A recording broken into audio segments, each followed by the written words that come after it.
Kinulmot ko ho yung kama ng okra para ho malinis. At nag-harvest na din ho ako ng siling I love you. At dahil may mga uod na ho yung aking mais ay akin na din ho siyang inisprayan. Si kuya nga ho pala ay magtatanim na din ho kaya ho siya ay nagpunla na. Pumasyal na din ako ng Lemery, Batangas doon ho sa Fantasy World para ho magkape. Hi mga katroops, magandang buhay. Tara, samahan niyo ho ako sa aking buhay probinsya. Magkukulmot ho ako ng kama ng aking okra para maalis ho yung mga giti ng mga damo. Balakbak ho kasi ang damo ni Re, kaya pag napabayaan ito, panigurado yung damong iyon ay mas mataas pa kaysa sa aking halaman. Simula ho nung naitanim ko itong okra ay naabonohan ko na ho ito ng isang beses. Saka na-sprayan ko na din ho ng isang beses. Yung iras ho, yun ho yung linya na may mga tanim na okra. Yun naman hong kama, yun naman ho yung gitna ng paggitang ng bawat may tanim na okra. Kaya ang kailangan ko hong linisin ngayon yun hong gitna, yun hong kama ng okra. Tapos bukas naman ho ay akin naman ho iyang aasarolin, yun po namang iras at yung mga okra para hindi ho maging madamo. Pero dahil ho madalas ho ang ulan ngayon ay hindi ho talaga may iwasan bumilis ang pagtubo ng mga damo. Kaya panigurado ako isang linggo lang iyan ay tubuan na lang ulit yung mga damong iyan. Katapos ko hong kulmutin yung gitna ay akin po munang pinakain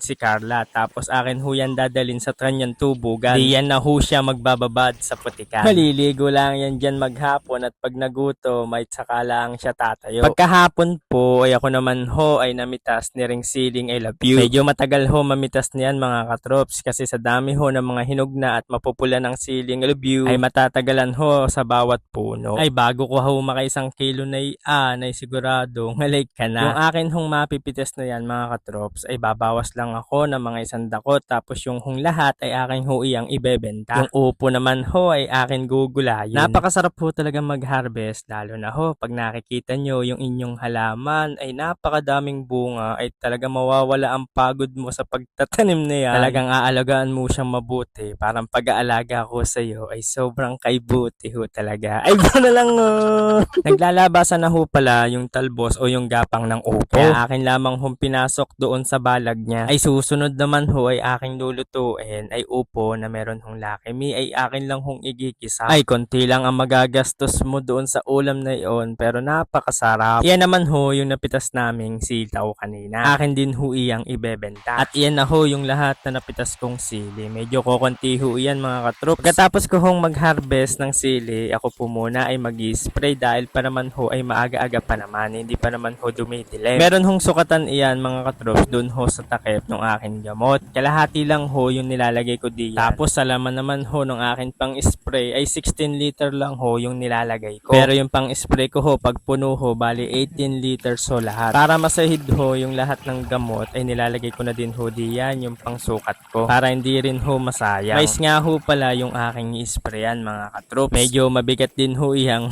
lalo na't pag umaalog-alog pa yung tubig sa loob. Simula ho nung naitanim ko iyang mais mga katrops, ngayon ko pa lang yan may isprayan. Bali na abonohan ko na ho yan ng isang abono. Tapos ngayon ho ay spray. Abono at spray pa lang ho yung nagagawa ko. Di yan mga katrops. Yun ho palang nilagay kong gamot, yun pala ay para sa mga uod. Nung ho kasi nabisita ko iyang kahapon ay napansin ko ho meron na nga ho mga amag-amag yung mga talbos ng mais. Ang mga kumakain ho niyon yung mga uod. Kaya para mapangalagaan ho natin ang kagandaan ng ating mais ay i-sprayan ho natin sila. Tiyagaan lang ho talaga kahit mainit saka mabigat ho yung buhat-buhat na pang-spray. Hindi na ho ako diyan nag-face mask mga katroops kasi mababa pa naman ho yung ini-sprayan ko. Pero pag ho iyan ay tumaas na ay panigurado hong mata na lang ho ang litaw sa akin diyan. Kinakausap pala ako ni Kuya Diyan. Sabi niya ho ay gusto daw niyang magtanim. Doon ho sa isang lupa ay patatraktora ko ho sana iyon para taniman ng patola. Pag ho kasi patola ang itatanim doon ay papalitan na ho siya ng mga kawayan pero pag iba ho ay hindi na ho siya papalitan. Sabi ko meron ako diyang buto ng kamatis saka ng talong ay baka gusto niya ibibigay ko na lang ho yung kamatis at talong sa kanya kung yun ang itatanim niya. May kamahalan din ho kasi yung mga butong iyon. Kinabukasan ay hiningi na nga niya sa akin yung mga buto ng kamatis saka ho ng talong ay kanya na daw hong ipupunla para lumaki na. Nung akin hong naibigay na yung buto ay ang sabi ko sa kuya ay bumili siya nung para sa ho sa mga langgam. Madami ho kasing langgam din mga katrops kaya hindi ho pwedeng wala na yan. Pag wala pagkawala ho niyan ay kakainin lang ho ng langgam yung mga butong ibabagsak diyan o yung ipupunla. Yan ho yung unang binagsak niya, yung para ho sa mga langgam. Ang sunod naman ho ay isang latang kamatis ang kanyang ipupunla. Pagkalagay ho niya sa palad niya ay babagsak ho niya ng paywa-hiwalay. Para pagtubo ho niya ay hindi ho sila dikit-dikit. May space ga. Yung kalahati ho, doon ho niya ipupunla yung kamatis. At doon naman ho sa kabila yung talong. Ay kaganda naman ho yung pagbagsak ng mga buto ay talagang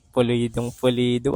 Pero hindi ho talaga may iwasan diyan yung magkadikit-dikit din yung mga buto. Kagandahan ho diyan. Magkasama ho tayo sa panghabang buhay. Eh na lang Habang nagpupunla ho si kuya ay ako po muna ay umalis at nagpunta ho ako ng Lemery, Batangas. Pumasyal lang ho ako dini sa Fantasy World para magkape. Dini pa lang ho sa labas ay sobrang ganda na. Ay paano pa ho kaya kung sa loob ay kung pwede lang ho talagang pumasok diyan ay ako'y nakapasok na. Pero okay lang ho kahit hindi ako nakapasok diyan. Ang pinakamahalaga ho sa lahat ay sa puso mo ho ako makakapasok. Ay baka lang Pagkatapos ko ho magkape ay ako ho ay umuwi na sa bukid. Nang aking humapagpraktisan itong aking mulberry, akin lang ho siyang tinanggalan ng mga dahon para makapagbunga na ho siya. Kung natanggalan ng dahon ay naisipan ko hong lagyan ng kawan. Ay bahala na ho diyan kung anong kalabasan. Malay mo ho maging tayo. Ay baka lang Ayan, papaikot-ikutan ko lang ho yan ng kawan para sumunod na ho siya kung saan direction ho yung gusto kong ilagay. Ito ho pala yung sinasabi ko sa inyo, yung hindi kayang pasukan ng traktora dahil hindi ho siya kakasya. Kaya kailangan ho diyan grass cutter na. Iyan na ho yung nagagrass cutter ni kuya. Ayan pa, may mga kamuting kahoy pa tayo diyan na mauula pa mailalaga ho sa susunod na araw. Medyo malaki-laki na din ho yung nagagrass cutter ni kuya diyan. Diyan niya ho itatanim yung kanyang pinunlang kamatis sa kaho talong. Yan din ho yung mga kawayan na sinasabi ko sa inyo na hindi na ho pwedeng gamitin para sa patola. Pero sa kamatis ho ay pwede pa po yan. Pag ho na grass cutter na ni kuya iyan lahat, ang gagawin naman hong sunod ay i-sprayan naman ho siya ng para sa damo. Tapos aantayin lang ho yung ulan saka ho siya tataniman na. Maraming salamat ho sa inyo mga katroops. Love love!